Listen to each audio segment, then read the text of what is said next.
we just mentioned that in order to improve in something, you need to practice a lot. What are some other tips in improving as a writer? Some people have so compelling tweets. They really know how to articulate themselves. They know how to bring the emotion in their readers, right? And others can do this. What's your advice? Okay, so first of all, set the expectation that it takes a very long time to develop the skill. Like I said, I've been writing for a very long time. I've been writing longer than some of the people listening to this podcast have been alive. So first of all, I think that's the most important thing. If you're lucky to work with someone who can give you feedback, you're mentoring someone on security right now, so you can see how much faster the process is for him learning with you versus without you. I mean, writing is no different, right? If you're able to work with someone who can say, hey, I honestly find this boring, or this doesn't make sense, or maybe if you did this, then it would have resonated more on an emotional level. So I think that's important. But the second, the other, I guess I'm going to try to give non-obvious advice here, but let me first of all stress it. Volume and feedback are the two most important things in writing. Mm-hmm. So if you get those two right, you're pretty much on track. Now, just to make this conversation interesting, I'll try to talk about the more rare tips. But don't get it confused. Those two things are the most important. The reason why AI writing sucks is because it doesn't reflect the thought process of a human actually understanding the subject. So you need to understand what is the thought process of my reader? What are their emotions in the first place? Because, this writing really triggered my emotions in a good way. Well, that's because most of our emotions are generally similar to each other, especially if we come from a similar culture and we speak the same language. We all have the same experiences. We all are subject to the same Bitcoin price moving up and down. So we already can have a pretty good sense of what our peers are feeling. Now, how can we tap into that, right? And there's actually not that many levers to tap into somebody's emotions because there's only a few things that they care about in the first place. And then most people have fairly predictable opinions about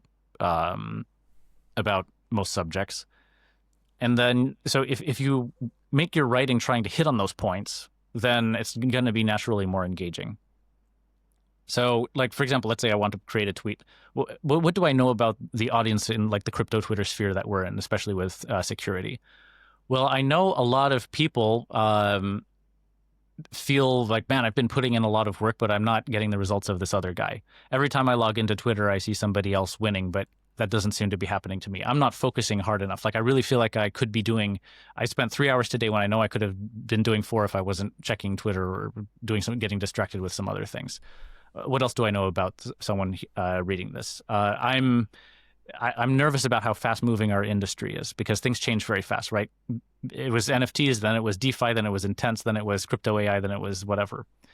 So if you sit and think about it, you can kind of get a good sense of it just by reading the timeline, because if a tweet's getting a lot of engagement, then it tapped into an emotion that's there. So you can just read those and say, okay, these are kind of like what people care about at this moment. Now, how can I speak to that in a genuine and useful way? Right now, if you want to be, you can. Now we have rage bait and bait in general, right? You can appeal to those emotions and not be useful, right? So that will still lead to engagement. But if you actually want to be, if someone's occasionally trolling, there's nothing wrong with that. That's actually funny.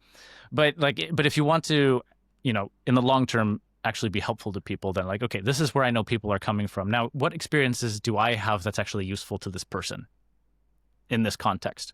And then write to that. And then the nice thing about that is, as long as your message gets across, then it will be helpful even if your writing is not super polished. Like, for example, like my tweet on quantum computers went really, really viral because everyone was like, "Oh my gosh, is the world about to change?" I don't think my writing was actually that good. Like, it was definitely fine, but like by rare skill standards, it was not explaining things that clearly. But it explained things clearly enough, and it was timely enough that it tapped into an emotion that, even though the message was a little muddy, it was relevant to people, and enough signal got through that people found it helpful. So you don't have to, so if you in a very extreme case, like if you're able to at least convey enough information that's extremely important to somebody, whether on an emotional level or a financial level or whatever, then they're going to consider your writing to be good because they got the point. So being a good writer in that sense means just not sucking, which is not difficult to get to. Now, of course, it's easier if you're articulate about things. Then you can make things that seem more mundane more interesting, because then you're able to know how to tap into what their emotions are and how can I make something that normally seems not interesting. That's where good writing skills come from. But if you have a useful experience for something that people care about, then you don't actually have to be that good of a writer to be useful. You mentioned one way of being a good writer is just speaking from your personal experience, which means that you actually have to do stuff. And the other way is being articulate, which means you need to understand people's emotions. Mm-hmm. How to gain this second skill, since you're kind of limited in the amount of experience that you can gather, right? Mm-hmm. If you're really a risk taker, perhaps you're going to have a lot of experiences. You're going to move places. You're going to try to do public speaking. You're trying to build something novel, and then you'll gather a lot of experience. But most people don't fit into this category. So what advice would you give for someone to be more articulate?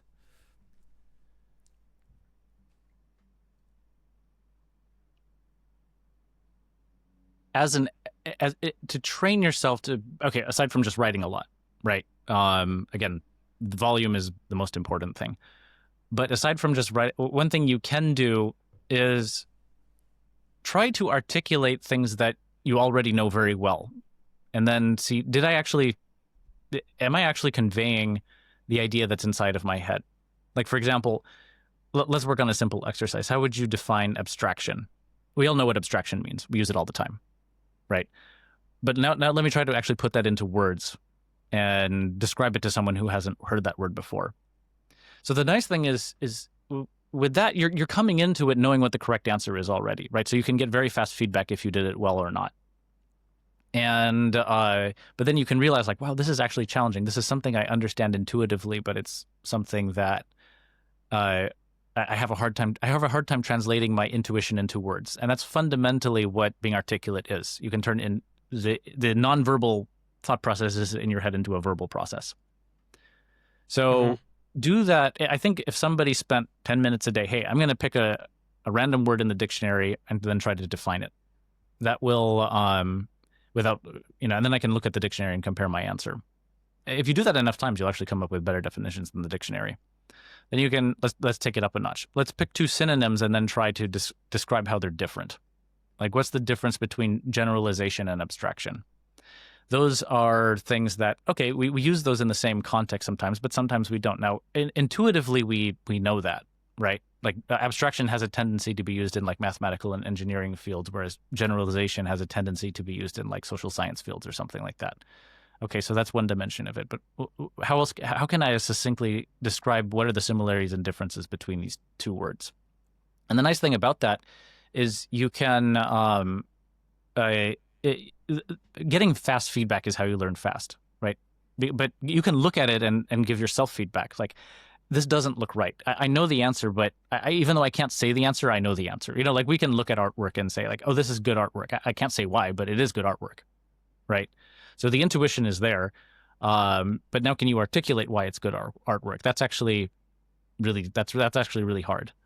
But if you try to, then you can learn, you can get feedback like, oh, I actually think I actually captured my thought process. This is actually what I'm thinking, or no, this is not what I'm actually thinking. So I would say, just in terms of like, if you want to have like drills, if someone does an exercise like that for 10 minutes a day, you will notice difference after 3 months. Mm-hmm. Right. So you need to understand these shades between words and probably also expand your vocabulary. Yeah, I mean, the important thing is that if you're writing about something you don't know what you're talking about, right, then you don't know if your writing is any good or not, right? Because you might just be saying nonsense. But if you're talking about something that you already know, which is the definition of a word, then you know if you're right or wrong. So knowing if you're right or wrong is how you get feedback, right? So that's I think that's very important. Like if you just try, you could try. Oh, I'm just going to try writing about stuff that I'm learning, but you don't actually know if your writing is good or not. It just looks more like notes that you're taking along the way as you're gathering information. One advice I'm personally following when I'm writing is I'm trying to write to my old self, right? Even if, let's say, experience gathering process wasn't that quick, you're still progressing throughout the years. You're learning something each day. So you're not writing to this no-name person, but you're writing to your old self, which is also kind of a mental hack. Yes, I think that's a good hack. Yeah. I mean, I think to be a good writer, you need to be able to write to someone other than yourself. But if you can't write to yourself, then you can't write to anybody. So you definitely need to have that down. And there's a lot of people who are in a similar situation to your past self. So it will, even if you only write to yourself, there's still going to be an audience of people who find what you say useful. Right. Would you say that people that don't know how to write, they also don't know how to think? No, definitely no. Not. There's you wouldn't equate those two. Anyway, I mean, like, so someone's probably had the experience where they worked with a professor who is like a star in their field and could not teach the class, right? Is that just because they just have a genetic deficiency in explaining things, or because they just haven't trained it enough? Who knows? It doesn't really matter. But like could an artist who produces really good work tell you how they did it? Like, no, I just kind of felt it and it came out that way. Or someone who's, when people play the piano, you can play all the correct notes, but it doesn't sound the same if the emotion's there or not, right? How are they able to make sad music actually sound sad versus just playing minor notes or something like that, right? Or set the crescendo at the correct pace. You can't really turn that into a formula and say, hey, if you follow this process, your music is going to sound like mine. They have an intuitive understanding, and I don't know that can be verbalized to a certain degree. Or if you're cooking, like, oh, it just looks right, I think it's time to flip the burger or something like that.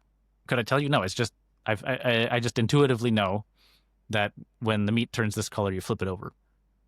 So that's actually a very funny experience. When my grandmother-in-law, she makes these great recipes, and some of my relatives were trying to learn it. And it's like, okay, but how much salt do you put in there? Just put enough salt. Oh, what do you mean enough salt? Can you give me a measure? No. I just put enough. Well, obviously she knows how to cook and make it taste good, right? But she's not able to articulate like even how much salt you're supposed to put in there.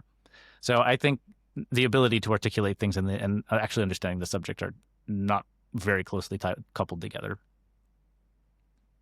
Right. I mean, from my personal experience, if I'm talking with people that write well, they usually, I mean, at least the impression is that they have very, very good thought process, that they understand something very well, and they have good takeaways, good conclusions on the topic. That's at least my personal. For sure. Experience. I mean, all else being equal, being able to write is going to make you better in general, right? Because then you can, there's things that sound good in your head until you say them. Well, writing is that over and over again. Then you realize which thought processes in your head aren't any good. But I do think, some people also may probably lean more towards verbal thinking, and other people maybe lean towards nonverbal thinking that may have something to do with it, although that's not my area of expertise, so I can't comment on it beyond that. But yeah, for sure. I mean, like if someone is able to tell you something like, hey, this is the code you should write, this is the outcome you're going to get, then obviously they can't write that unless they actually know what they're talking about, right?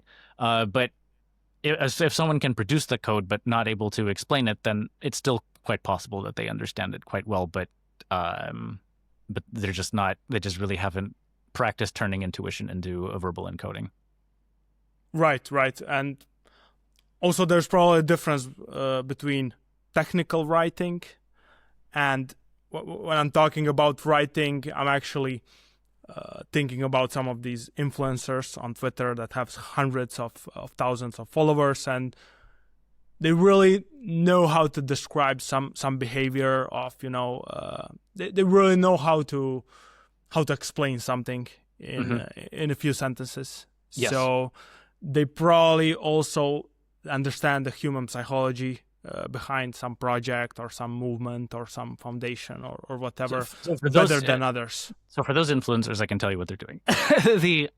They know how to say something that's relevant, right? That's so what is everybody emotional about at this time, and they know how to be succinct about it. Because if you don't hook people right, if you don't condense your things right away, people are just going to scroll away. And then they're conscious of why somebody, in relation to the relevance thing, they're conscious of why somebody should care about it.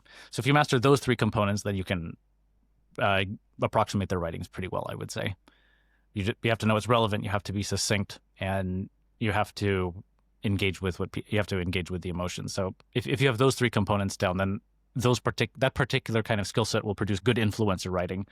Probably not good technical writing, but with technical writing, succinctness matters, but sequence of ideas is extremely important, which in an influencer writing, you can just write a bullet-pointed list and talk about things in whatever sequence you want to.